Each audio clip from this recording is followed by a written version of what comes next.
going to say a few words before handing over to Jon Williams and the panel. But firstly, I'm really pleased to hear the Lord Mayor earlier in his comments emphasise action. We urgently need to make sure that data and disclosure leads to deals and delivery. The Green Finance Institute was launched in 2019 to support the mainstreaming of green finance, both in the UK and overseas. An independent organisation led by bankers, yet seed funded by government and the City of London Corporation. Our strategy has been to identify the barriers to investment in real economy solutions to the climate and nature emergencies, with sector-specific work programmes focusing on, for example, retrofit, energy efficiency, decarbonisation of road transport, and importantly for this session, nature-based solutions, building radical coalitions to support a portfolio of innovative financial solutions. Going back to the 27th of February 2020, Sir David Attenborough spoke at the launch of the COP26 private finance agenda in the Guildhall. The day before, I was visiting the raging River Severn in flood. He said, "I make no pretense to understand the complexities of the global financial system, but in a lifetime of observing the natural world, I do have some understanding of the equally complex natural systems that underpin our civilizations and trade. And I can tell you firsthand that those systems are collapsing, and anything built upon their assumed future stability is on very shaky foundations indeed." His words certainly sent shivers down my spine, and I hope the other members of the city and financial institutions that were attending that event. It's worth remembering that the UK is one of the world's most nature-depleted countries, posing a significant risk to our economy and society. Last year, we at the GFI published a report to look at the funding gap in the UK over the next decade to deliver our key nature goals. The results were a massive wake-up call. According to the report, the funding gap is at best £44 billion and at worst £97 billion. We need, on average, an extra £5.6 billion a year.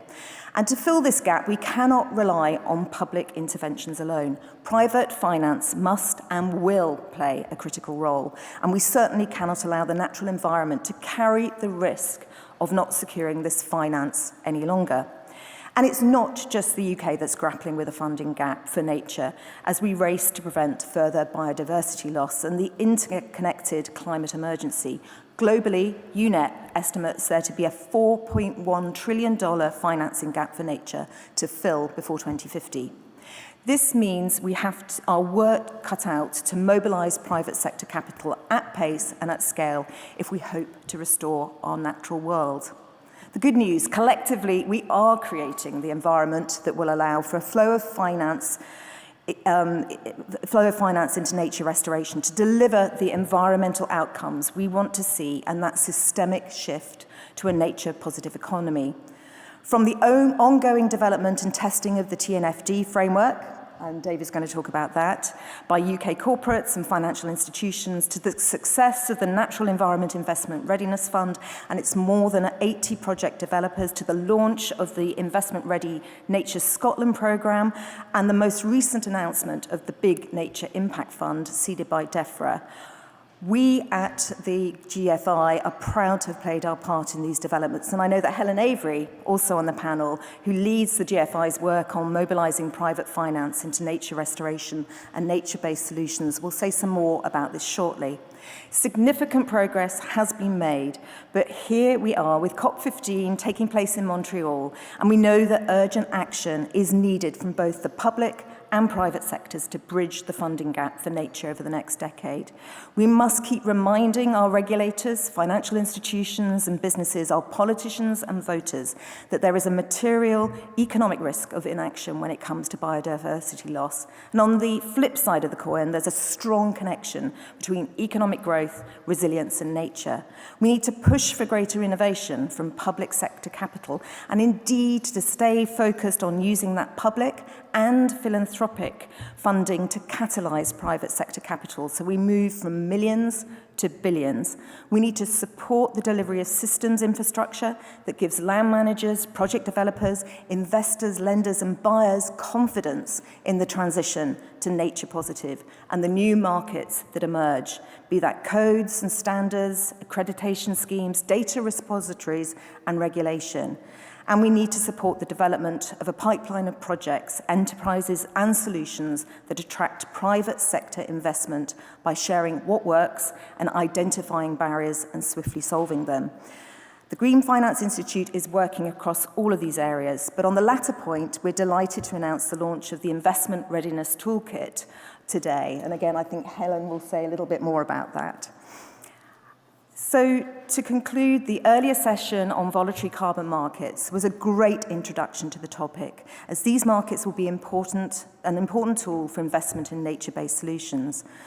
But now it's time to hand over to Jon, who will chair the conversation with our other panelists, Helen and David. Thank you very much. That's great, Emma. Thank you very much. As ever, challenging and insightful. With a sufficient dose of optimism. So let me introduce myself. My name is Jon Williams. I'm the Global Banking Capital Markets ESG leader at PwC, and I also chair our UK sustainability practice. This is billed as a fireside chat, so please imagine no table, 3 comfortable chairs, and a sustainable biofuels carbon-free burner in the fireplace behind us. So just keep that picture in your head.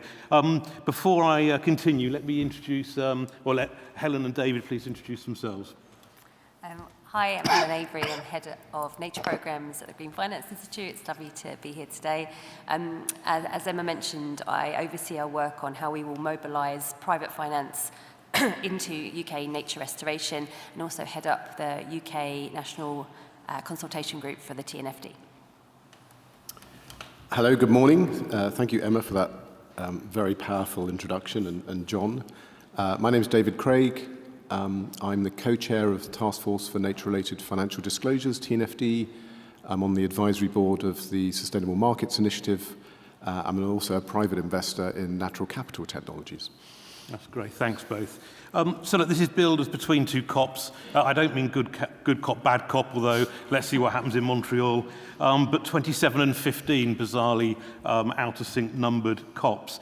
I was down in Sharm el-Sheikh, and at the end of week 1, Emma and I bumped into each other just to compare notes as to where we thought we were, and I think we were thoroughly depressed, to be quite frank. 1.5 degrees looked like it was going to be dead, but luckily the following Monday, the G20 put it on life support and said, we've got to keep it going politically, regardless of whether practically it's still possible. So good COP for me was something that on a panel I did with the wonderful sub-governor of the Central Bank of Egypt, who makes Mark Carney look like a beginner. She's really passionate about this. And at the end of it, she said, what did we all individually want? And I said, a loss and damage fund. And I was flying a bit of a kite because I didn't think it would get there. So I'm not taking credit. The negotiators did the hard work. So that was my plus. I also thought the JETPs, as they're now becoming known, the Just Energy Transition Plans, I really liked. We released a report during COP called Financing a Just Transition. I managed to upset my energy colleagues and my climate colleagues in equal measure, so you'll know it's going to be punchy if you want to read it. Nature-based solutions got into the cover text for the first time. I thought that was good. And obviously the the sort of climate leaders partnership that the UK COP announced as well, positive. Bad COP for me, I'd have loved to have seen some more challenging NDCs. I'd have liked to have seen a linkage to COP15 because, there is no net zero without nature. You just can't get there. So that was a little bit of a disappointment. And I did like the guy walking around with the WTF on his lapel. Where's the finance? And he had a point. So the loss and damage empty bucket, at least the bucket is there after 27 years. We haven't got 27 years to fill it with money. So they were my reflections. But Helen, David, just your reflections on what you thought about COP27. And then Helen, because I know you're going to COP15. Mm-hmm. What are you going to ask for when you get there? Okay. David, do you want to go first then on your reflections for COP25? Well, Jon's observations, it's hard to challenge or add to that. I think they're very good. I think the point, if I reflect on COP26, COP26 was when business and finance showed up. And having not been to a COP before, I sort of thought that was normal, but everyone who'd been to many COPs before said that was an extraordinary change and difference. Nature started to become part of the discussion at COP26. It went a little bit further at 27. But here we are saying we're between COPs, whereas actually we have right now the most important COP happening in Montreal, where we've really got to do the work to make sure we have global agreements on nature. So I think, to me, and I'm also going to COP15, you know, in hindsight, it's a shame we don't have one COP where we recognize that nature and climate are two sides of the same coin. But it's incredibly important that we, let's call it a Montreal moment, like the Paris Agreement, is brought together for COP15, where we do agree on things like 30 by 30, setting aside 30% of all land and ocean. As a minimum, I think is so important. Otherwise, business is going to get confused about what they're targeting to do. So for me, I think it is about nature becoming part of the solution, and it's about making sure we have better agreements on the standards and the targets that we're going to try and achieve for nature at COP15. Just agreeing with David, I'm not sure I've got more to add than what you shared, John. That was a really helpful summary. There were a couple of initiatives that came out that I thought were interesting. The Bill and Melinda Gates Foundation, there was a 1.4 billion fund for smallholder farmers, and a couple of other initiatives, the ENACT partnership, which was with Germany and the IUCN. That was around supporting 1 billion vulnerable people from climate. And there was also the Forest and Climate Leaders Partnership. And the US, it was really good to see that there was the Biden-Harris administration MBS roadmap, which I think sends a clear signal to everybody else, like they should have a roadmap too.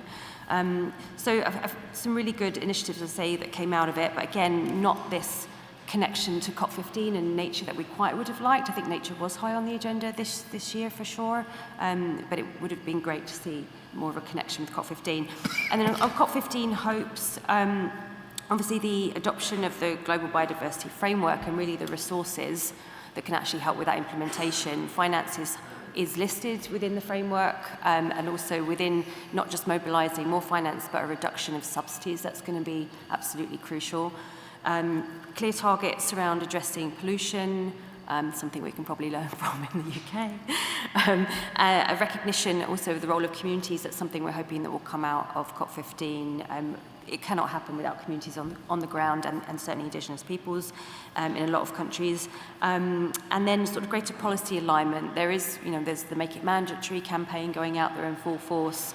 There's certainly a pathway to mandatory disclosure on nature-related risks. We hope that voice gets louder at this COP. Great, thanks. I always think that sometimes nature is seen as the sort of, poor cousin of climate. Everybody talks about ESG. What they really mean is they're talking about net zero and climate. So I guess a question to both of you, do you think it's getting enough volume, and what could be done to raise its profile? And, again, and we've sort of touched on it, why is it important that we focus on nature? Probably a bit more than climate, frankly, given the momentum it's got. Helen, do you want to start with that? Sure. I love that you said no net zero without nature, because I had written this down. It's one thing we need to keep saying, there is no net zero without nature. So just a couple of stats, because I often think stats can speak more than me rambling on for a few paragraphs. Over 70% of GHG emissions in Brazil are based off land use and agriculture. 11% of all global GHG emissions are from deforestation. And then this stat, which I only heard during COP27 from Aura, was that if it were not for our healthy oceans absorbing heat and a third of CO2, current land temperatures, on average, would be 50 degrees C right now. And I just think we completely forget and take for granted the role that nature plays, especially in the net zero conversations. So I think it does need to be drilled home more and more, and I never get tired of hearing these stats because they just remind me of why we're doing what we're doing. Well, I can tell you, having spent some time in the Middle East, 50 degrees on land would be pretty unbearable. David? Gosh, well, I'm trying to outstat Helen. The IPCC report that was done back in February published something but didn't say it very loudly. It was quite interesting. They did a analysis of where could the reduction of CO2 come from. And they did an estimate and said, look, by 2030, we think that we could reduce 30 gigatons. These are the kind of areas, this is the investment cost it would take. And they put this together, but it wasn't really reported on. And we actually had another look at the figures, and we realized that hidden under the 7,000 pages was a real gem about the value of nature. And there's been many reports on this. But what they said was that of that 30.5, I think it was, gigatons, around 13.5 gigatons would come from land use, agriculture, food supply, 13.5 gigatons. To give you a comparison, 1.5 gigatons would come from the complete electrification of the transportation of the planet. So 10 times carbon reduction comes from land and agriculture, yet where's the money going? How much money is going to electrification of vehicles? Because we all love driving Teslas and it's exciting and we get infrastructure and banks love that because they get shiny things they can invest in, versus how much goes into the way that we produce food or stop land, change land use or deforestation. I think it was really interesting how, sometimes I think my job is to make farming and soil and agriculture sexy for bankers. And having spent 30 years in banking, it's not sexy, that's the problem. And actually, I was on a regenerative farm in my welly boots, and I really recommend everyone does this. And the guy said, what do you do? And it's always interesting when a farmer says, what do you do? And you think, gosh, how do I explain this?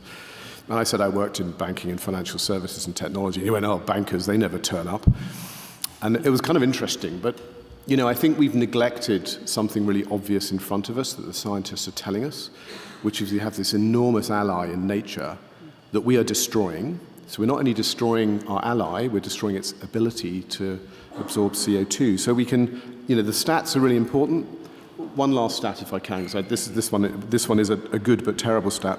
A football pitch of primary forest is lost every 6 seconds. When you watch England play France on Saturday, if you calculate the number of seconds that match will take, I've ignored penalties, by the way, we will lose 1,000 of those football pitches. So when you watch that on Saturday, remember that 1,000 of those in that time will go. And yet, how much money are we investing to try and stop that? So I think that's one interesting stat that really brings to life the amount of destruction that we're financing today in our systems. Well, thanks, David. I'm going to extend the use of figures, but coming from PwC, you would expect it as we start thinking about how one accounts for nature. And we've been doing some research. Some of you may have contributed to it. If you have, thank you. Thinking about the balance sheet and the profit and loss of nature. And if you think about what I'm about to say, and think that if you were a banker and this was describing the financial report of your client, would it go into credit recovery? Would you even lend it money to begin with? So let's start with the balance sheet. The company that is our planet has significantly degraded 75% of the land, one of its biggest assets. 2/3 of its oceans are polluted, and 85% of its wetlands have been destroyed. So the balance sheet, we are, through its use, destroying. 1 billion species are at loss of extinction, and the 50% of global GDP is dependent on nature, and that's at risk. So actually, if you think about the importance of that balance sheet and how we've degraded it, I don't think you'd be lending that money if it was a financial balance sheet. And yet the services it provides are about 1.5 times the GDP, 125 to 140 trillion per year, but a risk of reduction of about 10% per annum to the GDP of some countries that are most exposed. So we have a company called the planet whose balance sheet is under severe strain and yet produces huge value. And the reason that doesn't appear when you look at the balance sheet and you look at the revenues of a company and you believe them. Why? Because there's a sales ledger, if you could be bothered to look at it, or you make sure a smart accountant has signed it off. So you trust that number. The trouble is nature, the coefficient, which is the price that would be in a sales ledger, is 0. And therefore, a big asset or a big revenue times 0 price, I'm afraid, is 0. So that's the non-accountant in me. I'm not an accountant, I should add, otherwise you might think that I've actually audited the numbers I've just given, although they have been. So that's the problem we have, is to how do we value nature and what is the economic case for something we are so dependent on. So that sort of brings me to the TNFD. And the work that you're trying to do in terms of getting better disclosure on nature, but more importantly, the content behind it that people can work with. So why don't you just talk a bit about the TNFD, the framework that you're releasing, and what can we expect in 2023? Yes, let me try and do this succinctly and relatively quickly on this complex topic. I mean our job is to create a tool that creates change. And what's that change we're trying to create? We're trying to redirect financial investments and flows away from nature negative into nature positive outcomes. That's the mission. We're government-backed, government-funded with the UN, Global Canopy, Children's Investment Fund, and 7 governments, but we're market-led, like the TCFD that is our older cousin, or older brother, if you like. We're run by the market. So we have over 800 members and a task force of 40 doing the design work.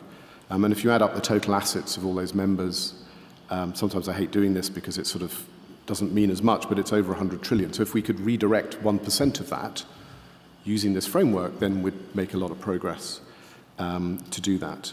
So we have a strong market-led. We've only been going for a year and a half. We are modelled on the TCFD. We reuse the 4 pillars of the TCFD that I'm sure many people in this room are familiar with, or maybe even participated in the design, to lower the frictional cost of absorption, because this is all about adoption.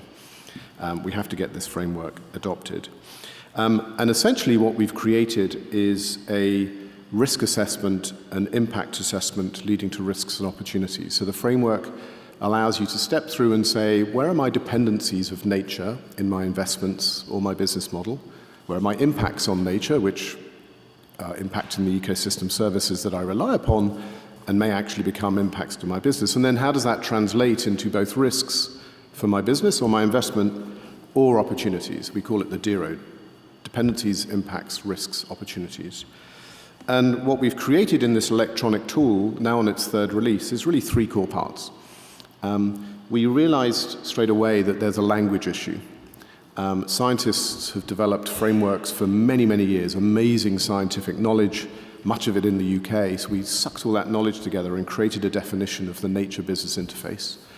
We've defined 4 realms: ocean, freshwater, land and atmosphere, including climate, and subdivided that into 34 biomes. So if I'm operating a company, I can then look at where am I operating and what are the types of ecosystem services in the west coast of America or central US for agriculture or Brazil or rural England. So all of those biomes are mapped, and then I can start breaking that down. The second part is a methodology. Many of our members have actually been looking at nature and nature-related risks. They might be agricultural firms or food and beverage for many years, and we've encapsulated that methodology and created something called LEAP. It stands for locate, evaluate, assess, and then prepare your strategy and reporting, and it allows you to step through this quite complicated process of really getting underneath the surface of where my nature risks and impacts might be.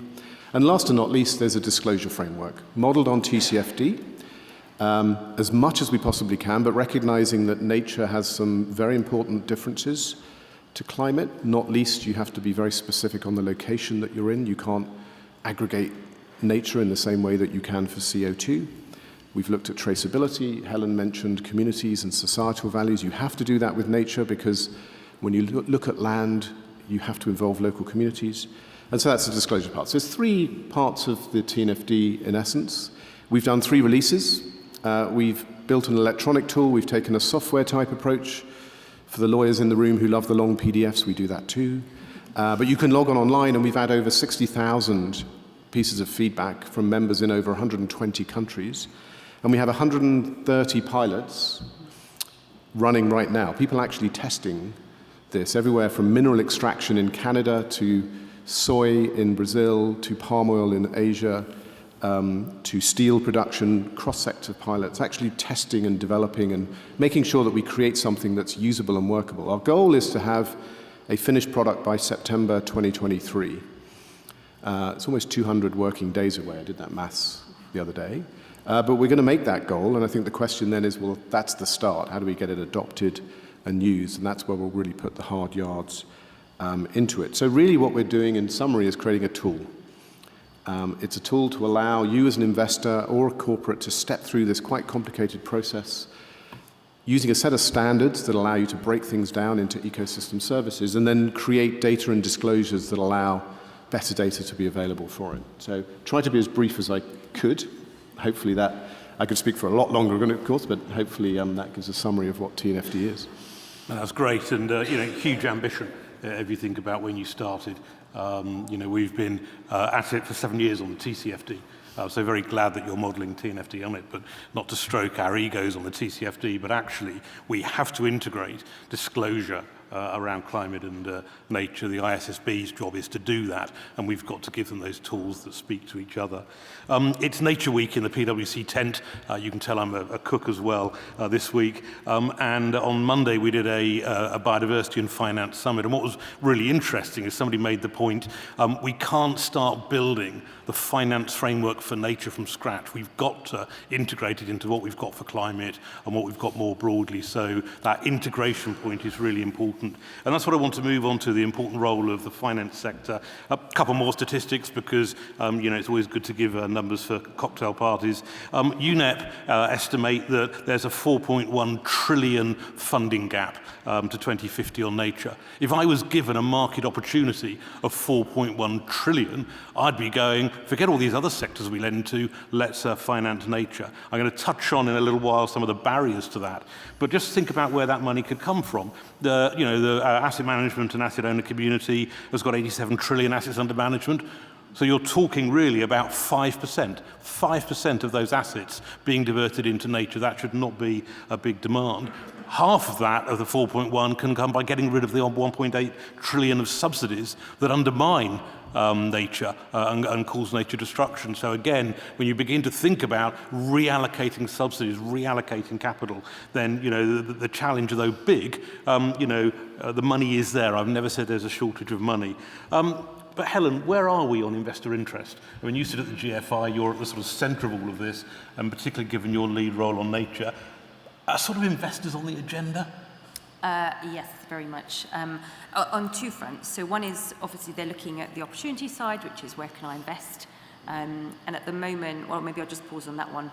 So it feels like we keep hearing about this wall of money, but there isn't the pipeline. And to be honest, it is a little like that. Some of these deals, nature restoration deals that can result in revenue streams being created that therefore create an investable product, can take 3 years to develop. In the UK, as Emma mentioned, we launched a toolkit today to try and speed that process up by sharing learnings really with projects to get it down to about 18 months. But still, it's quite fragmented. There's a lack of aggregation models that can bring all that together in a size that works for investors. There aren't the standards in place at the moment that give investors confidence that they're going to get the outcomes, environmental outcomes they need in addition to their returns. So there's that. And I know you mentioned you'll talk through barriers, and I'm sure some of those are in there, Jon. On the the risk side, and David can probably speak more to this, we're seeing a huge amount of interest from the financial sector. So just, we convene the UK National Consultation Group. It's overwhelmingly populated by financial institutions versus UK corporates at the moment. That's something we're going to try and change, because without UK corporates, there are no financial products. We'd like to see growth in sustainability-linked loans market, sustainability-linked finance in general. It needs to be linked to what corporates know that they need to reduce and invest in and offset. So there is a bit of a bottleneck, I'd say, there that I think will become unlocked as the TNFD moves through on that front. But they're very aware of the risk, certainly, and are certainly interested in the opportunities where they can find them. And I picked up, I think it must have been in Environmental Finance, which is my magazine of choice, I guess. Sorry for the other journalists that don't come from that publication.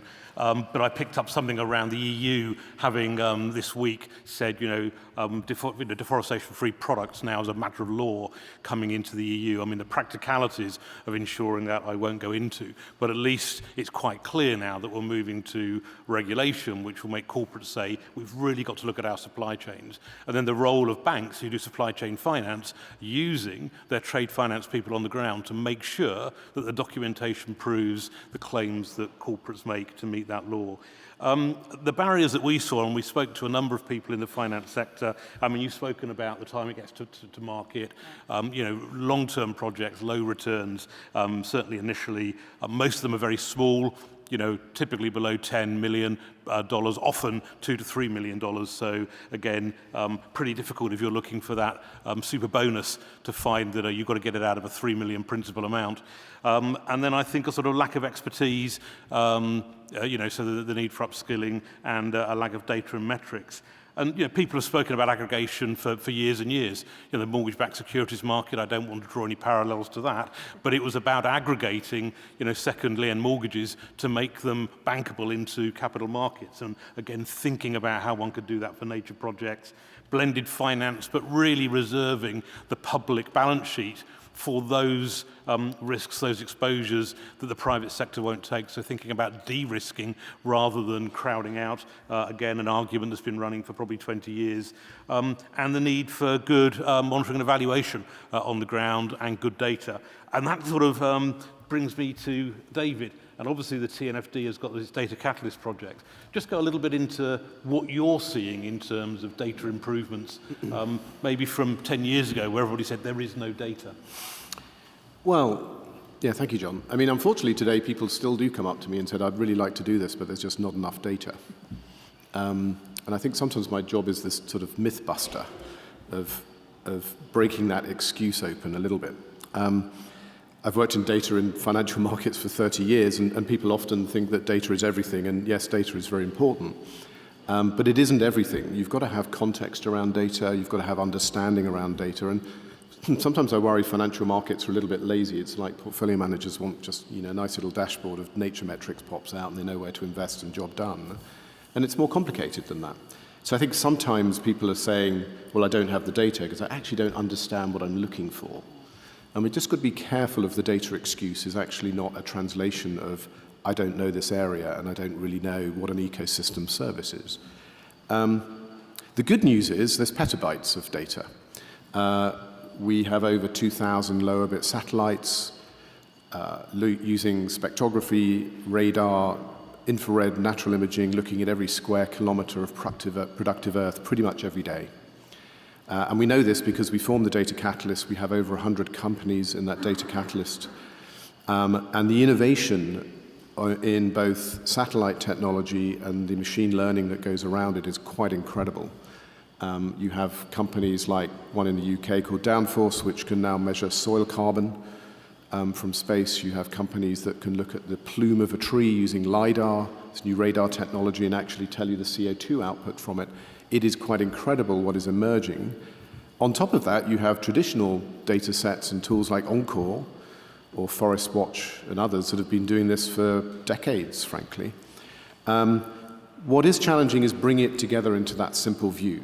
And that will take some time, which is the goal of the Data Catalyst, which is how do we bring these data sets together, and knowing that standards are evolving, and how do we make this easier for companies to actually use the data to assess their risks, to assess their impacts, and actually use it to inform investment decisions. We've actually done an exercise where we've taken our methodology and mapped every single data provider and part around it online, so you can actually see that tool and understand where it is.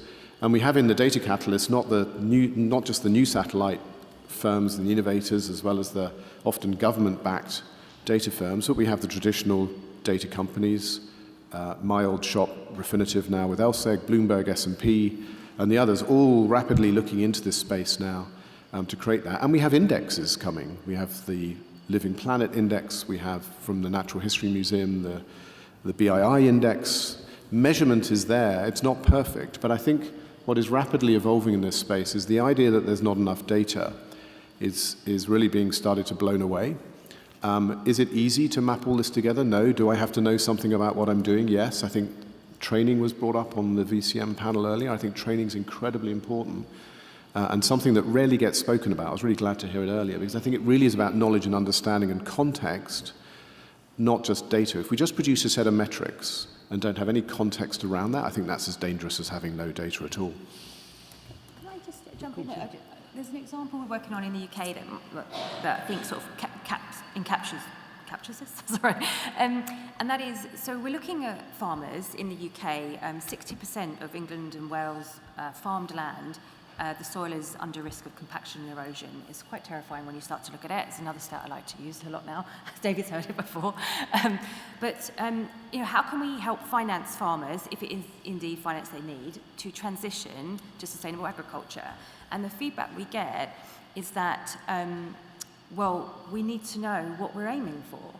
It's not that they can't capture data. Farmers have tons and tons of data, but they need to know what exactly is the data they can capture. So we're looking at the moment, we've got a group together to look at, well, how do you baseline? Baselining is simple, but we want to know what we're baselining for. And also baselining costs money. Can we get UK government to actually support farmers as they've done in other countries to just set that baseline? Because the banks are telling us we're happy to look at discount rate loans, but we don't know where farmers are going from and to. And again, to David's point, that data is entirely possible to capture. It's just not being captured at the moment as well. So, and it's not sort of used in a way that's helpful for banks and for farmers. So I just wanted to sort of put an example for the UK. This is a good place that Helen talks, where climate and nature really come together. So soil, as many of you in this room will know and have seen the reports, is an incredible store and ability to capture carbon. So we talk about soil carbon credits. And the question, of course, that Helen points out is I need a baseline. Where am I starting? And then I need to measure the improvement in soil carbon so I can get then paid for my carbon credits. Now, this is really taking off. And in fact, the UK is quite far behind other parts of the world. There are over 5 million hectares in the US now dedicated to soil carbon credits and being managed by firms around that. And they've got measurements in place. They've done baselining. They've got targets. UK is like a couple of hundred hectares at least. But this is a great example where if we can solve the standards problem, we have a way of paying farmers to farm in a better way, to capture carbon, to stop the soil erosion. It's like a win-win-win-win-win. But we do need sort of collective government, standard bodies and others to come together. The US has solved this. It was great to hear that Vera are including biodiversity standards and looking at soil credits as their evolving standards for offset. So we're starting to see this emerging, but I think it just needs a pump and an energy to bring it faster forward. At a time when farmers need more money, well, here is a way of paying farmers for something that corporates need, which is to store carbon. And there's a great way of linking, climate, nature, farming, and finance. I'm a banker at heart, not an accountant, and we always lend money and expect to be paid interest or coupon or equity dividend in money. But yet we've made a net zero claim for which we have no ability to find offsets unless we buy them in the market. So the session on offsets earlier. Why wouldn't you look at a structure where you take part of your return in offsets? So you say to the farmer, this is the information I need. This is the capital you need to do what you want to do that I can support you with. Oh, and by the way, for a tranche of that loan, I would quite like to take the offsets from you that you generate because they've got good nature and good climate features and it would enable me to have a bank of credible offsets by supporting my clients. And again, very interested to hear the project you're doing and some work we did with an investment bank in Latin America to look at converting a monetary coupon to carbon coupon. I've got one more question, and then I'm going to throw the microphone out to the floor. So if you've got questions, please think of them. And I'll probably take them in batches of 2 or 3 because there are going to be so many to get through before we close that that's the best way to do it. So I've got high expectations of this audience. Helen, you spoke about the need to engage corporates more, and I totally agree because they're the real economy that generate nature and climate positive outcomes or not. What can be done to get them more engaged? And just some examples, perhaps, and you've already given one of what the UK is doing well and what it could do more of. Right. I don't think it's rocket science of how we get UK corporates involved. The TNFD framework is so inclusive, it's so transparent, and it's deliberately designed to be easy to use. I mean, we realise it's complex, but it's being designed to be very usable. I think it's just a case of awareness building and knowledge sharing. So we've started hosting just information sessions for different sectors. We had 2 this week, one for the water sector, one for food and beverage, just to sort of walk them through the TNFD. But then Tesco and Nestle came and shared their journey. We had Anglian Water and Southwest Water came and shared their journey, because that's what people want to hear. They want to hear, how on earth do I start? So there's this piece, which I think is quite simple, just needs resourcing and a lot of marketing. But then the other side is signalling. And I don't think we're really getting that at the moment from the UK. They put 3 million into TNFD, but we're not hearing from them, here's that we're concerned about material economic risk, and I think that would really help with corporates. So we are working on a project that with Bank of England that we can talk about more next year, to try and support this information coming out for UK corporates to see that there is material risk, and it offers some signalling that regulation is coming. I mean, obviously we'd like TNFD to be mandated down the line, and UK government isn't sort of saying that that's the case. They're not saying it won't be the case. They're saying there's a wait and see. So I think knowledge sharing, which is quite simple, and then really this big signalling. I don't know if, David, you have any thoughts on the corporate side? Yeah, I mean, I think, the good news is in our forum and our membership, we have as many corporates as financial institutions, almost exactly the same. The bad news is you need about 1,000 times more corporates than financial institutions because of the way the market works. But we certainly have a lot of big corporations. I think there's a push and a pull here. When the financial institutions start to demand more data and disclosures, then the corporates will start to respond. So I think there is a push.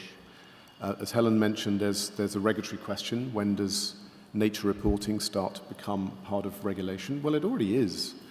In a way, it's just coming in sort of bits and pieces. So it comes in the form of regulation that you have to assure you don't have any illegal forestation or wildlife trafficking. In France, they've already asked for a declaration of your biodiversity and nature risks as a start. Singapore has started. So we're starting to see it come through, and we're starting to see the central banks do scenarios of nature and climate that we're working with the NGFS on, and putting nature and climate scenarios together. And when that starts to happen, you start to see a build-up of pressure. We do need to interlock into the ISSB, which is our plan, as the sort of most global, most standard baseline for disclosure standards, but they're coming together, they're focused on climate, so there's a little bit of time. So it is coming. So I think it is a bit of push and pull. When financial investors start to demand it, then the corporates will have to start doing it. So there is that push. I think regulators are really important on this, and governments, as you say, need to send a message. The Swiss government has already said that they will look at making TNFD mandatory. They haven't put a timeline on. And of course, there's Clause 15 being negotiated at COP, and there's the Make It Mandatory push, and we'll see where that lands in the next week or so. But I think the very fact that that's on the table, and the very fact so many companies, I think it's over 300 or 400 now, have signed up to make it mandatory is pretty interesting, because you wouldn't have had that before. So I think I wouldn't, if I were a financial investor or a corporate, think this is 3 or 4 years away. I don't need to worry about it. This is coming pretty soon, is my view. Yeah, and I think the sort of signalling, policy signalling is really key. If you look at the countries that have made TCFD mandatory or are signalling they're going to, there's a direct correlation, if you look at our status report, with levels of adoption. So, I think that signalling of it will become mandatory is really important. And if I can just add one thing, it is going to come in different forms. So you saw the EU, I think last week, published their intent on packaging and plastic. How many investors in this room do not have plastic in their investment portfolio? No one. Right, good. You're all honest, at least. Because when that regulation comes, it means that all the companies you've invested in that are so reliant on plastic, and every single industry that we invest in are going to have to change what they do around packaging and use of plastics. So regulation comes in different forms, and I think the sooner we can have a comprehensive view of nature and nature risks, the more prepared you will be when things like plastics, use of fertilizer, pesticides, and other things come through in sort of different regulatory forms. Yeah.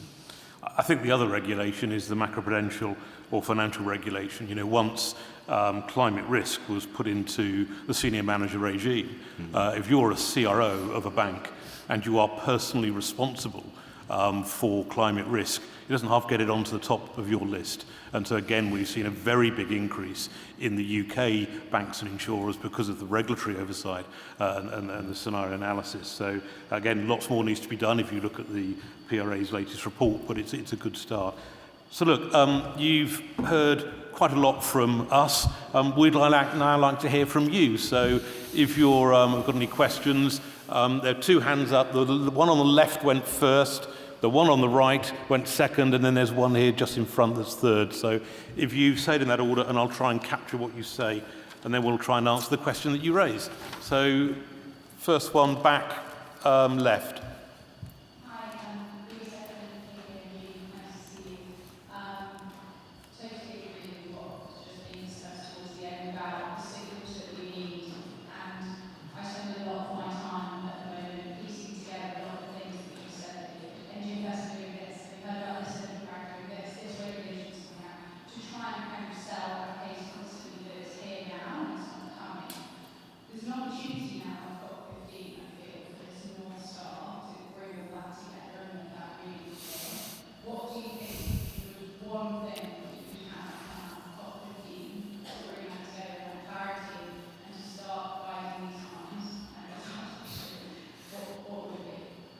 Great, thank you. So the second question was at the back right.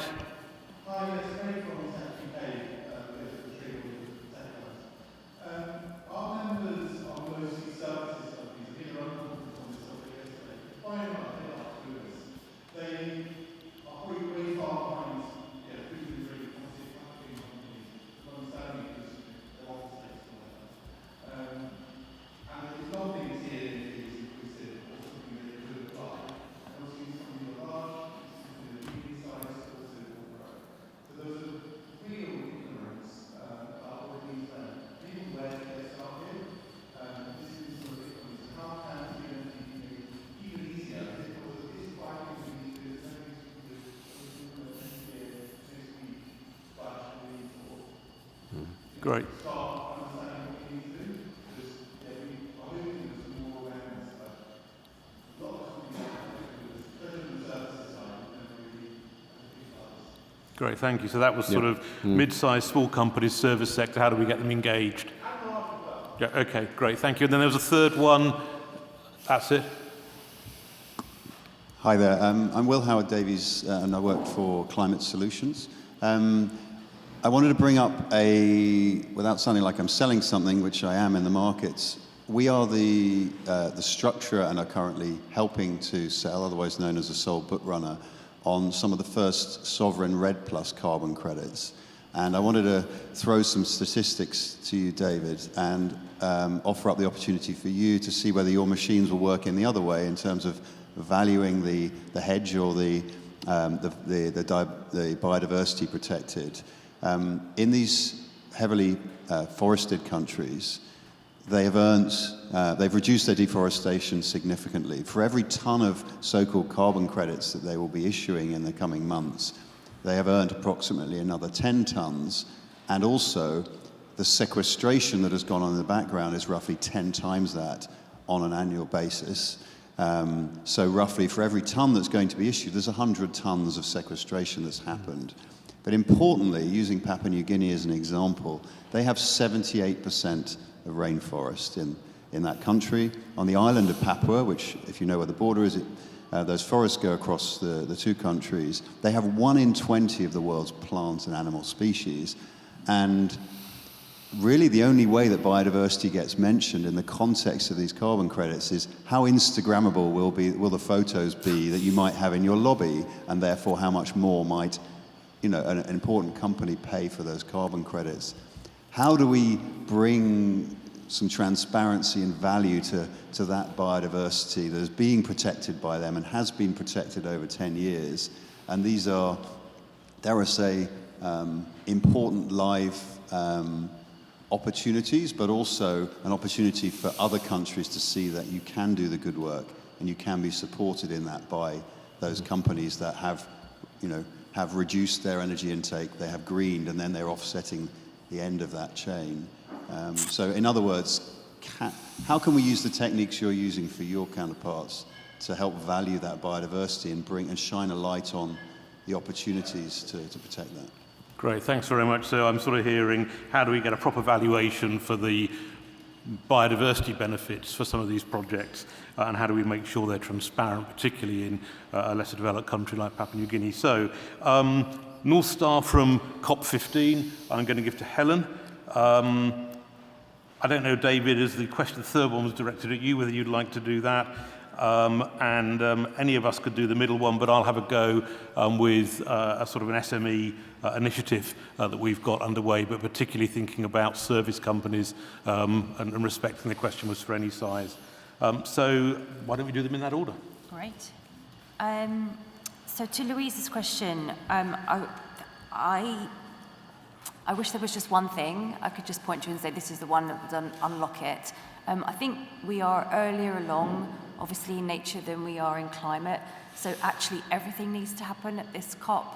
Unfortunately, we need the global, we need the consensus on the global framework and the strong set of goals for 2050. We need achievable targets for 2030. We want to see plans for implementation and resource mobilization. We need to see hard lines on the subsidies. It's kind of all has to happen at this COP. I think there's a lot of expectation on this COP, and there might be some disappointment that it's not the Paris moment, but it will get us to the Paris moment.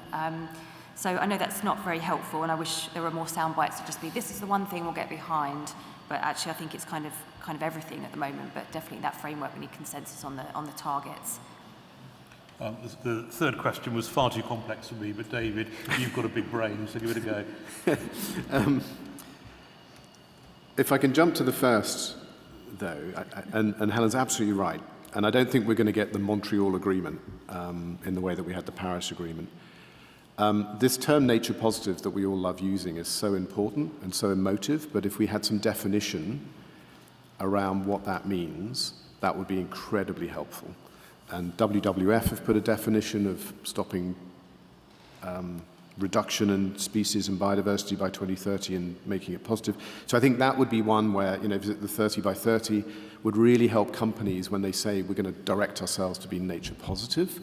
They can put some tangible steps, as Helen says, but then there's still so much more underneath that: plastics, pollution, fertilizers, subsidies, multilateral development banks, making it mandatory. I mean, I was writing down the list of the wish list. So, but that would be a start. On the really tricky question at the end, and I'll try and do some service to the question because it's a really good one. I think it was on the crux of how do we make sure climate carbon offsets take nature into account, and how do we value nature for countries like Papua New Guinea are doing such a good job preserving it.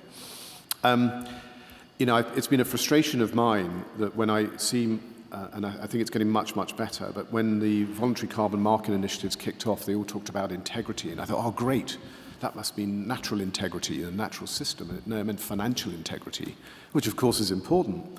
But what about natural integrity? What about making sure we're not just planting a singular forest and destroying biodiversity and taking credit for the carbon? I was really pleased, as I said earlier, to see Vera announce that they're incorporating biodiversity. And what I think come back to my first point, we need to make sure that offsets are not just moving us to net zero, but they're also nature positive. But again, how do we define nature positive? What that means today is getting into the detail of not thinking of this as a financial instrument. This is a project, and you have to really understand the detail of the project and all the considerations around it. The more that standards bodies can enforce that, the better, but it does require getting into the detail, because most of these credits are nature-based projects by definition at the moment to do it. I don't have an easy answer for how you pay Papua New Guinea for preserving. I'm not that smart or important to figure out that solution. They should be rewarded for preserving its natural forests and systems. If we do agree 30 by 30, they should be rewarded for helping us get to that. So it's complicated, but I think this is where the carbon markets and COP15 are actually closely integrated, and why we need more closer integration on these conversations, because it's crazy that we have them separately at the moment to do it. So, I don't have the perfect answer for you, but we have to bring these things together so we start using climate, carbon and nature together and not treating them as separate issues. Great, thanks. And I'll try and do the third one justice in the minute or so we've got left. I see the service sector and the service companies as absolutely part of the solution. It's quite easy for us to focus on, high carbon companies or companies with a big footprint that impact on biodiversity. There was a good article last week in the Financial Times that spoke about the role of service companies in tackling both climate and nature loss. So what do I think about it? We have the world's second best universities. That's a global study. The US was first, we were second. And we have a track record of producing really innovative solutions around environmental goods and services. We have innovation centres at many universities that take those technologies and try and scale them. We've got a low carbon goods and environmental services sector that is bigger than pharma and aerospace. 250,000 SMEs, largely, who have got lots of technologies that they need to deploy at scale. Why can't they? Because it's really hard to get the finance, because the understanding of some of those technologies and the residual values if you're doing asset finance is just not there. So again, how do we upskill the services sector? Every company I speak to, when we look at carbon baselining, it's where are your data centers? How are you getting the carbon emissions down? Can you get to a net zero data center? I was talking to a tech company last night. They've just come back from Stockholm and they have a carbon positive data center that they were visiting. I didn't even understand how they were doing that given the power, but it sounded credible. I'll get the details and maybe go visit it myself. We produce a State of Climate Tech report. We've started doing nature tech in that this year. We've got the Future 50 companies to watch that could solve the problem. We did a report with the City UK looking at the role of the finance sector and professional services, so the legal advice, the financial structuring. The UK government runs the Climate Finance Accelerator, raising money in developing countries, using the skills of banks here in London. In our small way, we've made a net zero 2030 commitment. We do not mean just our buildings. We've got to work out what a net zero audit looks like, what net zero advice looks like, i.e. the impact we have with our clients. So there's huge amounts we can do. And we should see ourselves as part of the solution, particularly in the service sector, because often we're not really sort of part of the high carbon or high nature footprint problem. We promised we'd be done by 12. The fact that you're still sat here at 4 minutes past is brilliant. It's been a really good morning. I came for part of it. I've spoken to people about the first part. But you've done a real journey from climate to nature with carbon markets in the middle, which is one of those things that can connect solutions for climate, solutions for nature, and hopefully getting a price that makes it appear in the balance sheet and the profit and loss account so that it actually gets managed. All I want to really do is to thank David and Helen for making my job so easy, to thank Emma for giving us a good start to get going, and to thank the City of London Corporation for organising a brilliant morning, and for you guys for staying the course. Thank you very much.